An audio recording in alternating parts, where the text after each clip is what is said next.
All right, Sarah. Yeah. How did you find cannabis? I found it at summer camp, actually. I was, my first year working out of my summer camp. I went out in the backyard and people were smoking from a pisser, and I was like, I'm gonna try that. And it was really crazy. It was super fun. And then after that, I kind of took a break and then got back into it later in life. Cool. How would you say cannabis has helped you? I'm a scatterbrain. Like, I'm everywhere and nowhere at the same time. So, like, if I have a moment, like, and smoke a little bit and, like, chill out, I can actually organize my thoughts and, like, actually be able to make coherent sentences that aren't full of references that nobody gets. Even though that still does happen when I'm high anyway. Yeah, of course it does. I have an excuse at least. If you had to choose, what kind of stoner are you?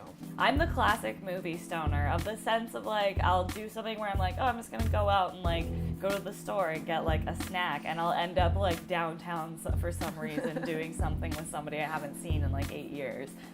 It's pretty fun. Like the choose your own adventure stoner? Yeah, basically. What is Schweed to you?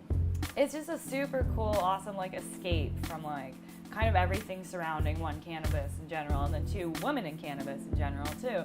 Like, I find a lot more female stoners are funnier than the counterparts, because we have very interesting stories to tell, and most of the time we end up doing some crazy fucking things when we're high, and it's super funny and great.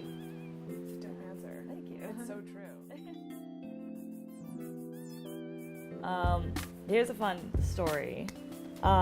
In comedy, sometimes curveballs are thrown at you, and especially in a city like Toronto, where celebrities just sometimes appear out of nowhere. I decided to, I was doing a roast battle at like midnight for like a festival.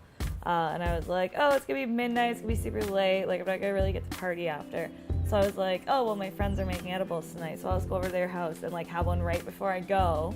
So that way I'll hit in after I'm done my set, and then I can just like party.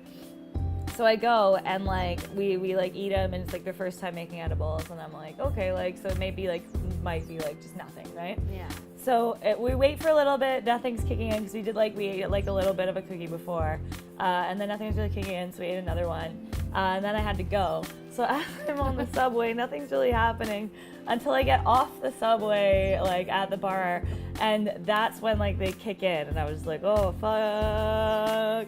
So I walk in and I see everybody on the show, and the producer's going around like, Russell Peters and Joe Rogan are gonna come and they're gonna guest host tonight. And we're like, okay, just say this to sell tickets. This isn't gonna happen. So like, I'm high out of my mind, and one of our friends thinks I'm having a panic attack, and I'm just like, no, I'm just blasted right now. As we're like standing waiting to go on stage, who walks by us but Russell Peters and Joe Rogan to go and judge this roast battle competition. So I had to stand on stage. I was like so high. They were saying things to me, and I was just standing there like the whole time. Best thing though is me and Joe Rogan were definitely the same amount of high, because he hit his face half the time when he was on stage, because he was just like, I can't be here.